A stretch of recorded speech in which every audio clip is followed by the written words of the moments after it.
Welcome to Black Belt Beauty Radio, a podcast fueled by a passion to support your journey in developing your most beautiful and optimal performance in life.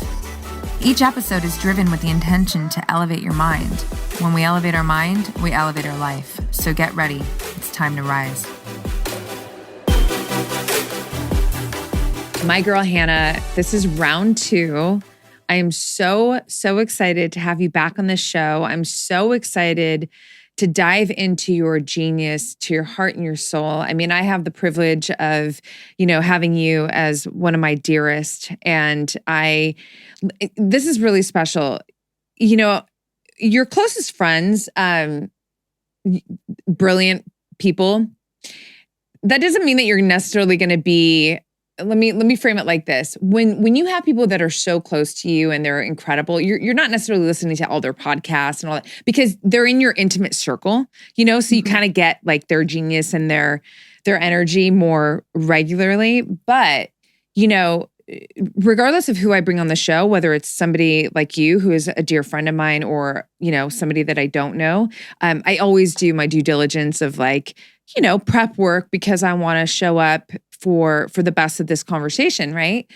And what has been so fun for me is, as much as I know you and your genius, and I've had it so intimately into my own, integrated into my life, girl, I love listening to you speak, period. But specifically, in your genius, I mean, listen, it's broad, but I know a big focus for you is wealth, financial intimacy and all of this we're going to dive into today. But I just want to set the table of the conversation by saying, first of all, to all of the listeners and to the, people watching this episode, I really want them, and I don't even feel like I'm going to have to encourage this after our conversation, but just to stay close to you, whether it's Instagram or all the things we'll dive into, because you really are a plethora of wisdom and knowledge. But where it comes from, in my opinion, in my experience, is so, number one, authentic, but there's such a beautiful, powerful energy that you deliver it with that not only makes it easier to retain, but it makes the whole experience of you so enjoyable. So I'm excited about this conversation. Wow, I'm fully receiving that, and what an intro. And anytime you ask me to do something, I'm 100% in, because I know the heart and the love and the readiness that you bring to everything you do, and it speaks volumes, and it's rare, and it's a beautiful thing to be a part of, to get to collaborate with and play with. So thank you. I'm happy to be here again. Yeah. And your community is a reflection of that as well. And it's just, thank you. This is such a one of the coolest spaces. I was going to say on the internet, fun. But I don't know if it's the internet in the podcast verse. Totally. Yeah. No. Yeah. Thank you. I receive that. And it's cool because, so I find that two of the most difficult topics for people to speak on, for just like to talk about, is money and sex. Mm-hmm. So I actually want to start with, we can leave the sex part out. That could be another conversation.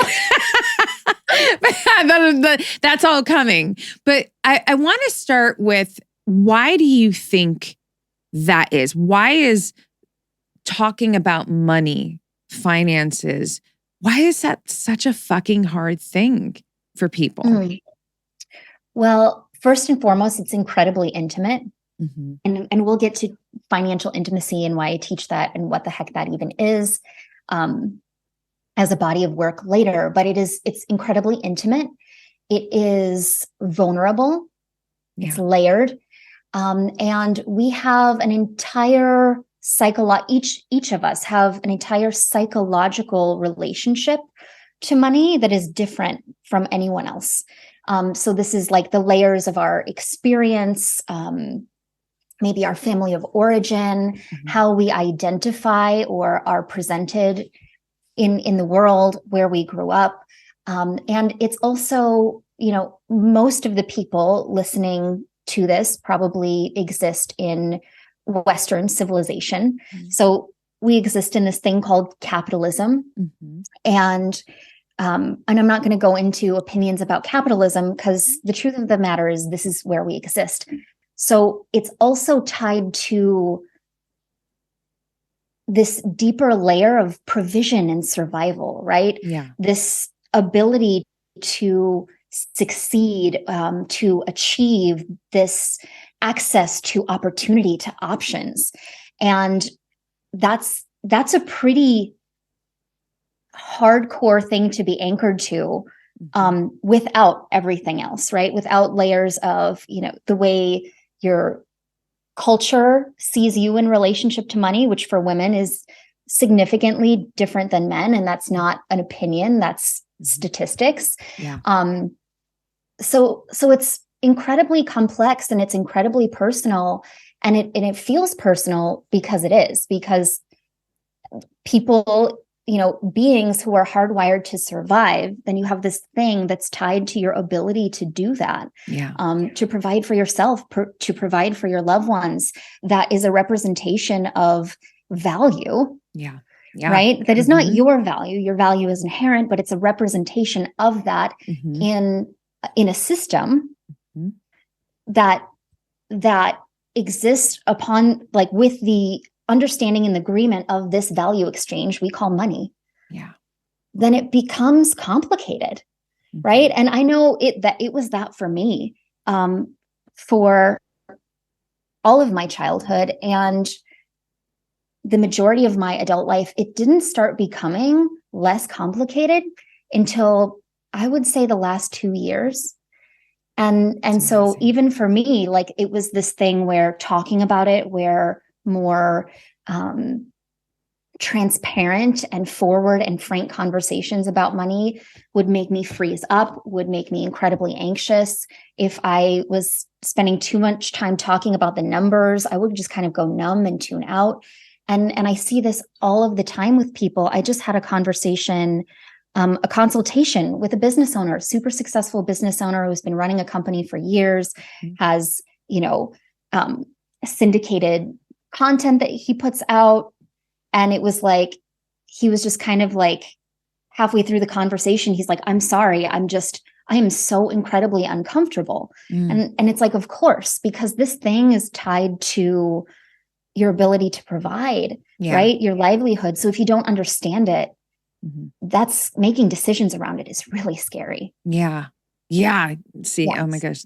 Thank you for that. That was so eloquent and beautiful and valuable, and there's a lot to tease out there. One thing that I do want to ask you to tap into, because I love that your backstory isn't this, you had it all figured out. You come from an upbringing where the money mindset was like, polished and abundant. It's like you've had to do every facet of the work that comes with, money mindset and building wealth and everything, related to wealth, really. And so that's, to me, those are inspiring stories because you can really speak to the process on a different level. So do you want to share some of that?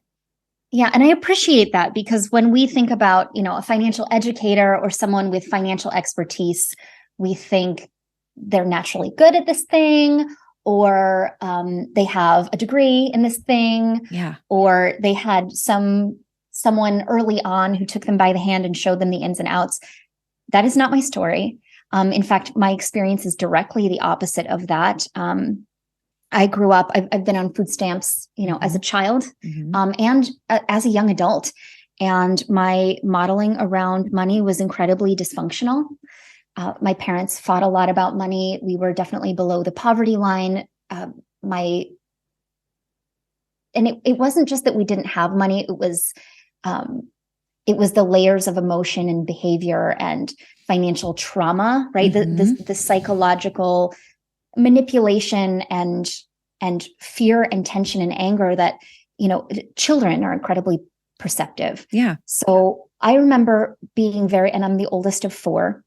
So I remember everything, which drives my mom crazy. And I remember being worried and concerned, like, is everything going to be okay at a very early age? Yeah. It was tied to this thing called money. And I also remember feeling very othered in social interactions with my peers, because that was not the situation of most of my peers. Yeah. We lived in sort of a small town, but there wasn't, it's northern Wisconsin, so there was not a homeless population. Right, it's too cold. So the average household income was more middle class, I would say. Yeah. And so I also remember feeling that difference and thinking, oh, money or even wealth, right, is this thing that certain people have, and we are not those people. Yeah. And that really impacted me as I began to attempt to adult and manage money and figure out how to live and educate myself and pursue whatever my future was going to be and make a mark on the world. I dropped out of college, I think 3 times, and I've made almost every financial mistake a person can make. And I say that just sort of as an antidote to a world that exists where a lot of the messages that we receive are, when you make a financial mistake, you are bad with money, right? Not you made a mistake, but you are the mistake. And that's definitely what I did. I internalized it. And it was just this thing I was in constant fear of. I've been evicted multiple times. I've had cars repossessed. I've done all of the bad money things. And this is even not so long ago. I would say the beginning of 2017, my credit score was in the mid 400s. Incredible. It was, when I met my partner, I actually didn't have a bank account. I was working different yoga teaching gigs and running leadership trainings and picking up odd jobs. And I was living off cash or cashing checks and it just pile of cash under the mattress situation, because I didn't trust myself not to overdraft or not to be able to manage this thing that everyone else got. And it was a source of shame. And I also didn't, the first shift for me was really feeling empowered to earn. And that happened when I started a business. And I saw it as this way out of the life trajectory that was statistically set before me based on my parents, my lack of education, etc. And I thought, oh, this is a different path and I can create. And I learned how to create money.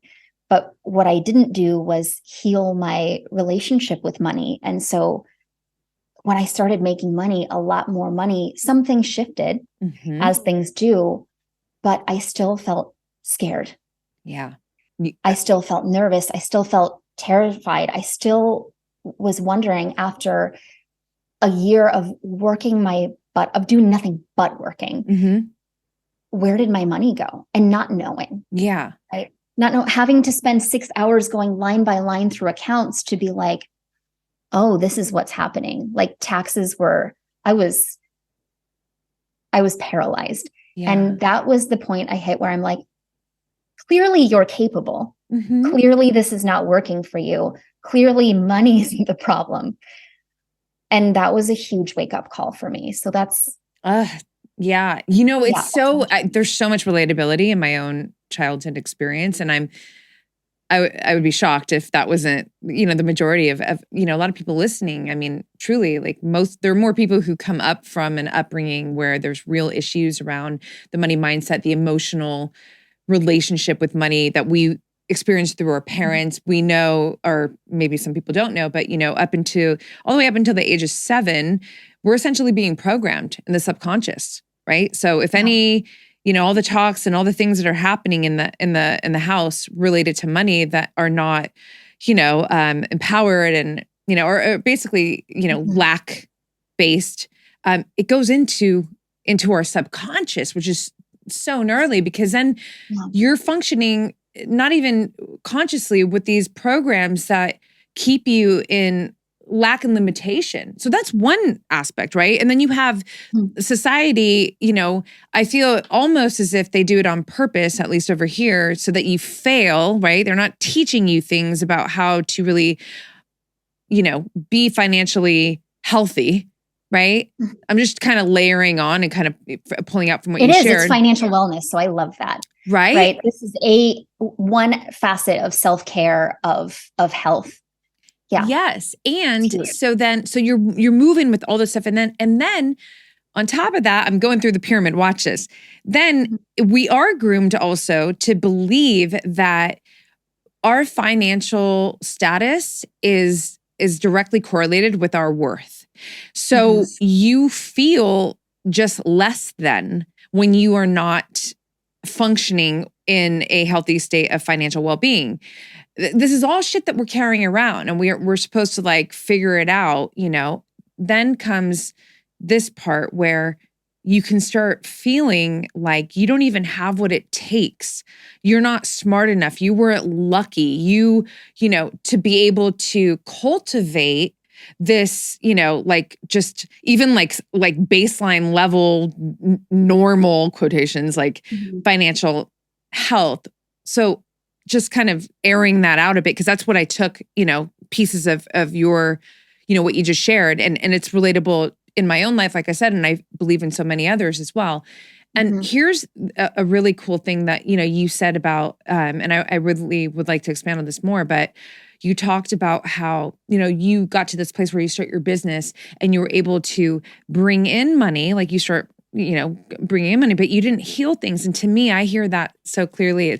As it's really easy to lose weight. It's actually not easy to keep it off, because to keep weight off, it's you have to have a different behavior, situation, habits, like a different arsenal of inner tools, as well as, the external happenings, to be able to actually maintain, whatever healthy weight you lost. And I see it to be the same, with your experience of that. So can we talk a bit about that process, and what I just wanted to kind of tease out, what would you say are, 1 to 3 of the attributes that really supported you to do that deeper dive work to heal and to make that ultimate like breakthrough and pivot to get you out of that? I would say, okay, self-awareness, right? I've done enough work, and I've done enough inner work. And I don't think you have to do a bunch of, it's not a linear process. So you can dive into money work right now, not having led Vipassana retreats in Indonesia like I did. But I had done enough inner work where I had self-awareness, a lot of it. So I could see my own behavioral patterns playing out. Emotional safety, right? Not only physical, but emotional safety. So I was in a partnership, and also the relationships in my life are spaces that are, it's safe for me to make a mistake.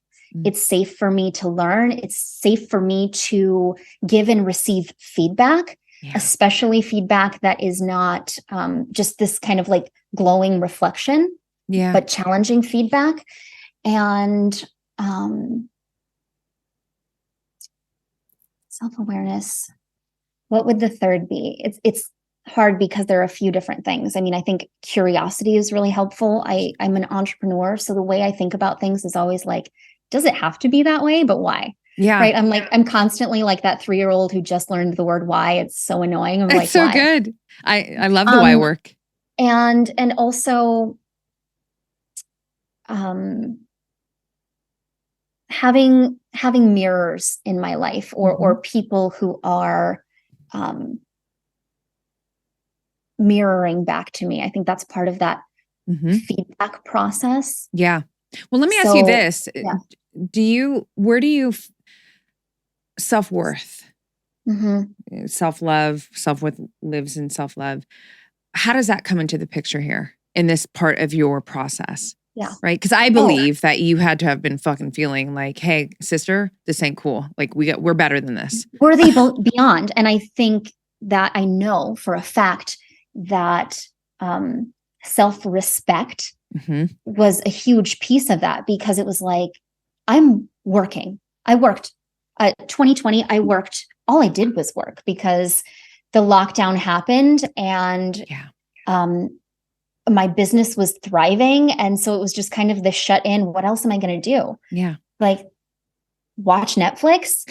So I worked, I created, I worked, I served my clients. And it was like, I respect their time because I respect my own.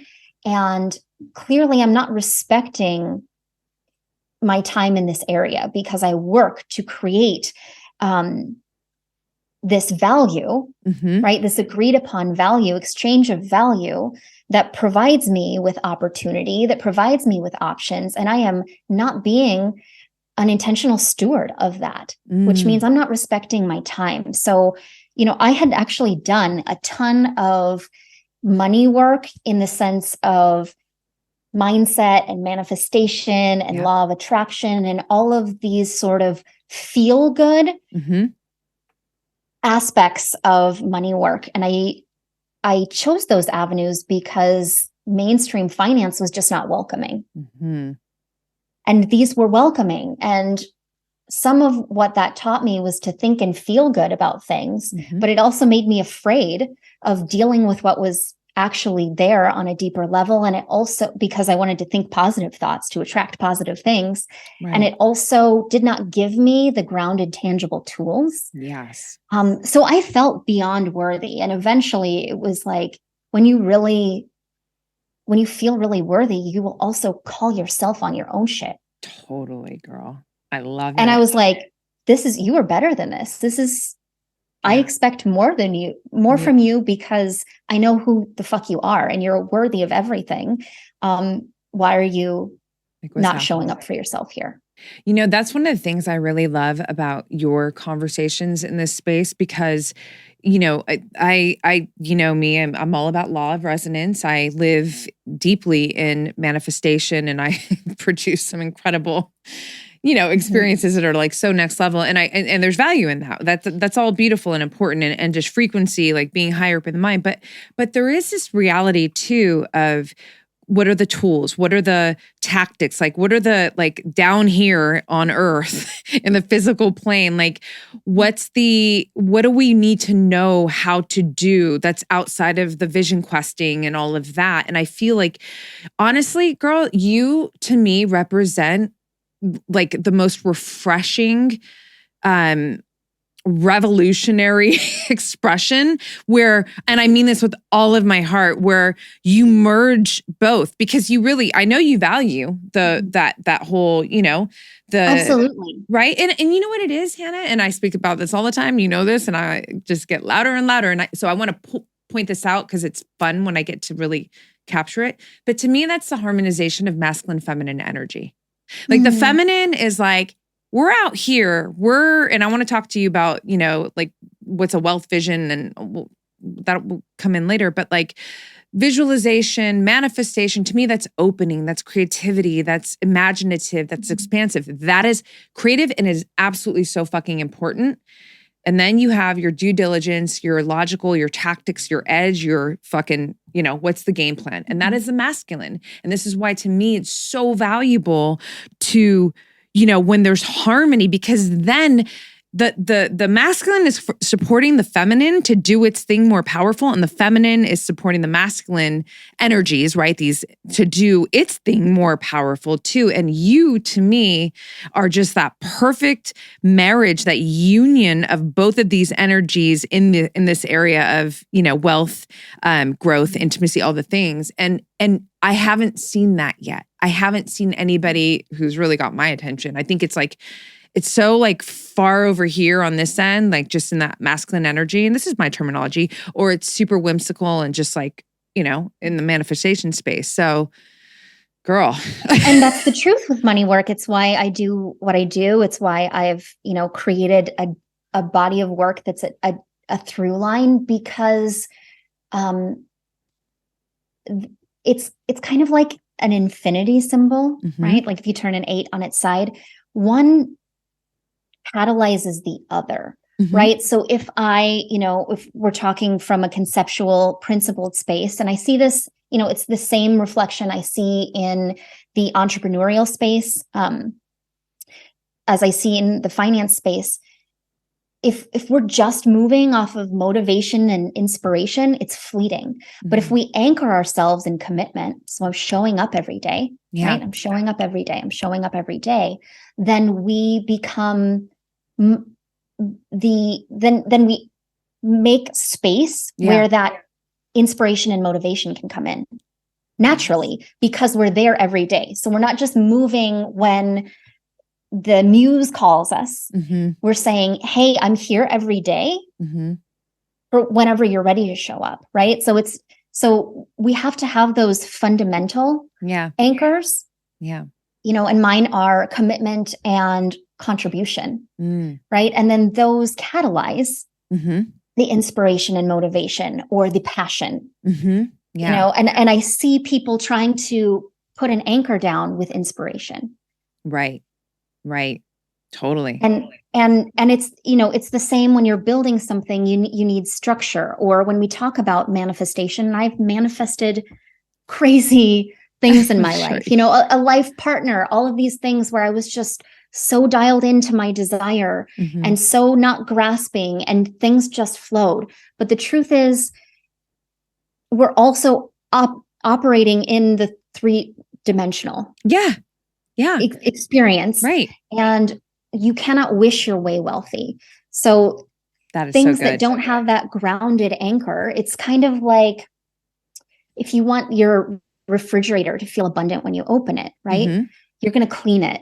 And then you're going to fill it with fresh produce. And then when you buy new produce, you're not just going to push the rotting produce to the back and then put new produce in. You're going to clean the tomato that is juicing and smells awful. You're not going to ignore it. You're not going to say, oh, well, that's not positive. That's not high vibe. There's a process there. So it's this and both conversation, and one without the other. If it's all commitment, no inspiration, that's really dry. Right. And if it's all inspiration, motivation, it's incredibly fleeting. Right. We need the it's like we're creating grounding points for miracles by putting the grounded in the tangible and making commitments like on our path. That is what creates space for the magic of life to move through us. So not one or the other, it has to be and both. And I see so many that make it this polarity, and then the two never get to intersect. And that's where real traction happens. It's what I love about you and your work. You are so consistent. You are so dedicated. You are so thorough. You are so committed, and yet so full of magic, because you make space for magic a priority. Yes. Thank you. Through your commitment. Thank you. Well, that's such a mutual thing. And again, that's why I think your work is so needed and so valuable. I mean, I want to ask you, what do you believe, just from your experience at this point, observation, what do you feel is, a couple of the things that, mindset, like fallacies that are stopping or limiting an individual from really developing a healthy relationship with their finances? So statistically, the most common is just not knowing. So for women, especially for individuals who have been socialized or identify as women, not knowing feels like a failure in and of itself. When we think about money in the context of adulting, it just seems like this thing that we're supposed to know how to do. We're supposed to know how to do it. And there are all these systems that score our ability to do it, but we're not supposed to talk about it, which is super confusing. We're just supposed to have it figured out. And it's like plumbing, you're not just supposed to know how to change the water from hot to cold Oh. in the tube thing. See, I know nothing about plumbing. So I don't expect myself to know anything about plumbing. Yeah, no. I seek out, if there's an issue with the plumbing, then I seek out a professional and I want to know what's going on here. Yeah. Right. Yeah. So I'm not afraid to ask about that. But with the narrative, that we're just supposed to know how to money, that makes us feel like we've failed before we've even started. So it's like a fear to even ask or investigate. That's huge, right? Yeah. Like if you feel like I'm bad with money or I don't know how to money, and you are internalizing that, that's not a you thing. But that stops a lot of people dead in their tracks. Just, I don't know. I don't know where to start. I don't know what to do. Yeah. So it's just freeze, deer in the headlights. Another thing that I see often is that people think that you have to have a lot of money to build wealth. And that is kind of a cart before the horse conversation. The truth is, like, you can start, time is actually more important than money in terms of wealth building. Slow, steady, consistent. To build real, tangible, like, fuck shit up, change the world wealth. Amazing. Not just, or money to retire on, or to pay for your kids' college, or I have a friend who just made her 401k contributions in her 20s. Yeah. At like her entry level corporate job. And then later in her 30s, that money that had just been growing, she withdrew that, and that became her seed funding for her business. Yeah. So it's just optionality. I think I know, but the truth is I don't know what I want in 10 years. Right. But I do know for sure that I want options. Can I tell you, it's so amazing. So I actually have this on a bulletin board. I've had it for years. Just me, me, deep introspective thinker. And along the lines of thinking about finances and wealth, I came to this conclusion. So when I heard you say this, it was like, it doesn't surprise me, but it was like, it's I'll take a picture and just send it to you. Money gives you access and options. And it's really that fucking simple. Like, it does, like, access and options. And I know you speak to, you just did. But I had to bring that up because when I heard you say that in a couple of different podcasts, I was like, oh my God. So just had to get that out. So thinking that you have to have a lot of it to participate in building wealth automatically has people self-segment and opt out of participating, like 99% of people before even considering it. Because it's like, oh, and I thought this too. I had a business that was cash flowing. I still have this business. So but when it was first cash flowing tens of thousands of dollars a month, and I was afraid to contribute $6,000 or $500 a month to a Roth IRA, which is just a simple retirement account. We can get into the taxation of that, whatever. It's just finance jargon. But I didn't feel like I could contribute, so I wasn't. Right. Because I didn't understand the system. It's really hard to work a system when you don't know how it works. Right. So that is really common. Like, I think I have to have a lot of money, or I feel like I don't have enough to start building wealth, thinking that it's a compromise. So a lot of people think about financial management, building wealth. And I know I felt this, budgeting. Right. In the financial space, especially in the circles that I'm now a part of, we call it the B word, because people have such an aversion to the word budget because they hear budget and they think broke.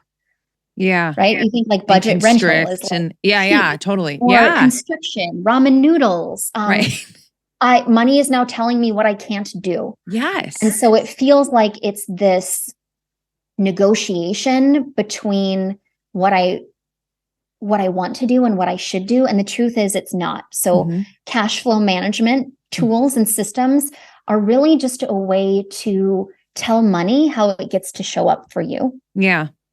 Right. tell money what's a priority for you instead of Amazing. just wondering at the end of the month what happened, or the end of the year, or whatever, whenever you're evaluating your finances. So that's another big one, is like Yeah. this idea that it is somehow going to be miserable, Mm-hmm. and there's no reward in that. And really, if we look at money as a value system, then the way that we use money gets to be a reflection of that. Yeah. No, I Right? agree with you. It's like, Love oh, that. if I look around at the ways I spend money now, they Mhm. are 100% a reflection of my values and my priorities. Yeah. There are no areas where I'm like, what? Yeah. Right. But that took a willingness to drop my assumptions Mhm.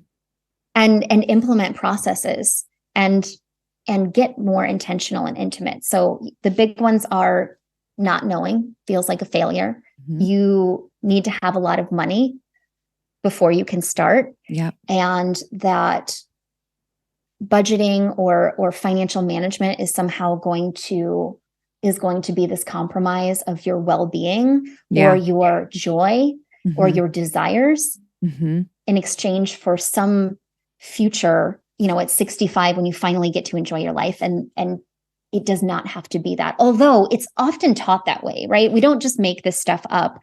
If Right. you listen to certain, especially some of the big mainstream financial educators, it's really shaming. It's Oh, really yeah. restrictive. Yeah. And I don't need to say names because you probably Oh, already know oh, if you're 100%. listening. Yeah, yeah, totally. I do. Um, and some of those financial educators are saying to audiences of millions of people, if you have debt, then you don't belong eating in a restaurant. And that is Yeah. just absolutely absurd, right? Yeah. To be blamed or shamed for the decisions you made. Even if you've made, I don't feel any shame, and I've made all of the financial mistakes. But it's That's huge. because I can take that and be like, oh, cool, I can learn from that. Or if I fuck it up, I can figure it out. And it's not because something is wrong with me. It's because it's a skill set. It's a language. Yeah. And so to be able to speak it fluently, Yeah. I have to learn. Well, that's such a beautiful, powerful student perspective. It's that approach, I often talk about that, like take off the judgment lens and put on the student lens, because all we're doing every day is learning, Yeah. or judging, but judging means that you cannot learn and judge at the same time. So if you're really here to make progress, which means that you're going to have to learn, then you have to operate with that, compassion and that curiosity of a student, so that you can actually, allow yourself to make mistakes so that you can learn from it and move forward, which is obviously what you've done such a great job at doing. And, just another thing to touch on there that I love is like, yeah, there are a lot of because I've done it, like listen to a lot of these mainstream, financial advisors. And the first thing that happens when I hear something like that is I don't relate to you. Because I'll tell you, just super, like in my own life, I'm that woman who I've leaped before there was a net, like as a constant. And what that means is that I go in before I have the hardcore proof. Like I lean into me being the proof, like I'll figure it out, but I know that this is where I got to go. I'm called to it. I'm very intuitive. And if you look at it on paper, it would be, I mean, especially from those financial advisors, wrong. Don't do it. Oh, And same. and and Yeah. and I would never fucking be here right now if I followed all the quote unquote rules that have been more mainstream, what's the word I'm looking for? But just what we've heard more of in terms of how to develop wealth and be financially smart and all these things. Oh, I don't even know where the fuck I'd be. So obviously we don't have enough time to talk about, and kind of prescribe Yeah. and, something that would cure every individual's money blocks mindset and their scenarios. But can we maybe give a few starting point tips to those who actually, like yourself, like myself, who felt an aversion to to this mainstream financial advice, like just feel disconnected from that. So then that it's like almost like a freeze, or I'm just going to fucking do it my own way and figure it out. But then, that may or may not be the best thing. Yeah. So my recommendation is, if you can't find support that feels safe, that's not shaming you, right? That's creating a safe learning environment, keep looking. Yeah. Keep looking, and also start looking in places that are not traditional, because the truth is mainstream finance is failing most people. Yeah. So if you do not feel like you have an incredible, thriving, supporting relationship with money, there's a really good chance that mainstream finance has failed you. And that's not because the system is broken. It's actually because the system is working in the way that it was designed. It has been designed by a certain type of people for a certain type of people. And again, that is not an opinion, that's a fact. So, for example, up until 1974, a woman could not purchase property, open a credit card, or even a bank account without a male cosigner, usually a husband, father, or brother. It's incredible. So us even being a part of this system is pretty young. It's relatively new. It's not even a full life cycle. It's incredible. My mom was born in 1961. So yeah. Damn. Not until she was 13 was that even legal, a thing in the United States. So if you find yourself in a space that you don't feel safe to learn, that you don't feel safe to make mistakes, that you are just being shamed because you're too impulsive, or you buy fancy lattes, or you like avocado toast, or the things that you value most are not the things that the educator values most, and they're telling you that you're wrong for that, then go find someone else to learn with. Yeah. I look on Instagram, check out some podcasts. The internet is full of beautiful, brilliant, wonderful people. And it's also full of a lot of trash. Yeah. And so keep looking. Such is life. Yeah. And that's, it's the same. If I find myself in a social situation that doesn't feel safe, yeah, I will remove myself. And luckily, I have the skill set and the awareness to be able to do so. Right. But my guess is, or if that's what you're finding, and if it's not resonating, there's something else out there, and there are far fewer. I know just some of the most incredible female financial educators, and there are far fewer of us, but we're out here. Yeah, you are. I mean, Lead Well, you did such an excellent job of bringing some of the most amazing, women to the conversation to speak on this. I mean, you yourself, it's funny, back up 15 minutes ago, I actually was feeling, I'm like, how does one not feel safe in this conversation with Hannah speaking on this? Because that is an energy that you exude. And again, going back to the very beginning of the talk, it's one of the most uncomfortable things to talk about. So I fully agree with that. It's beautiful advice to find that source where you feel safe and secure, and could be a great segue, because when I think about safety, I think about intimacy, the word. And I would really love to just have you speak about financial intimacy, because that is a very unique thing from you specifically. Yes. Yeah. Yeah. That's my body of work. We're in the process of trademarking that language right now, because eventually that will be the book. And I want it to be a body of work, just like emotional intelligence that's shared, that everyone can use, because information is just that. Anyway, what you will find in mainstream finance is a focus on financial literacy. And literacy is important, right? Yeah. Our ability to understand and translate and communicate things. But financial literacy is really just very technical. And literacy itself is incredibly simple when it comes to building wealth. Yeah. The actual steps to, say, improve your credit score or invest in the stock market, to put your money to work, to participate, are remarkably simple. I was floored. And had I known how simple it was, I would have started participating a lot sooner. And I failed algebra my freshman year of high school. So I'm like, I still count on my fingers. And I'm a financial educator. I love it. Who is historically bad with money. And I was floored. It's really like fourth grade math. Fourth grade math is wealth building math, very simple addition, subtraction, multiplication. And if you're investing, like a tiny, tiny bit of basic algebra, but you don't even need to understand that to participate. However, while the literacy component is a fraction of the equation, because the learning is really simple, but people are not simple. Yeah.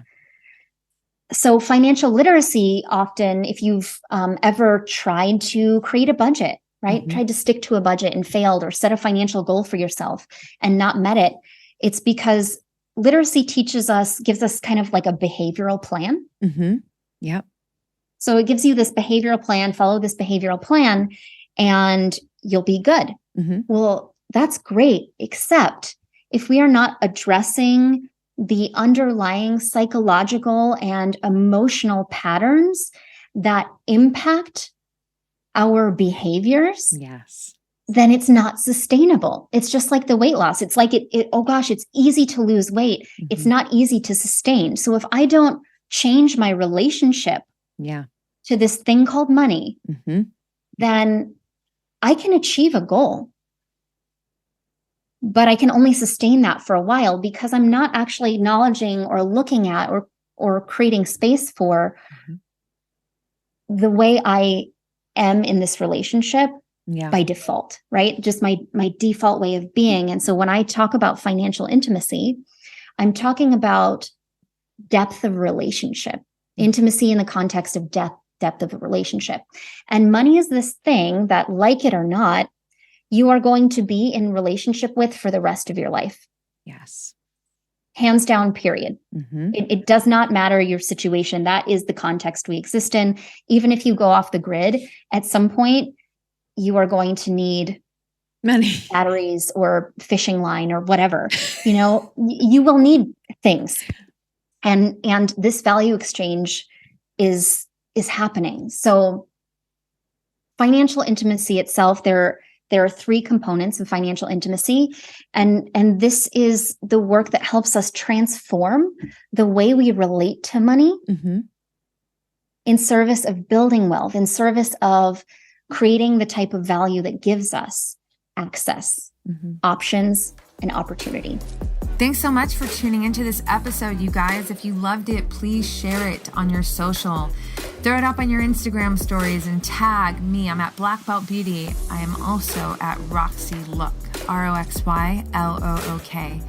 I love connecting with you guys. This is a conversation that I want to just continue growing with you guys. So if you feel inspired to hit me up, do so in that space. I always enjoy hearing from you. If you'd like to support this podcast, you can do so by rating it and reviewing it via iTunes. It's such supportive help, you guys. It really helps the visibility of this podcast. So I appreciate and thank you in advance for doing that. And on that note, you guys, I'm signing off with all my love and always looking forward to catching you on the next.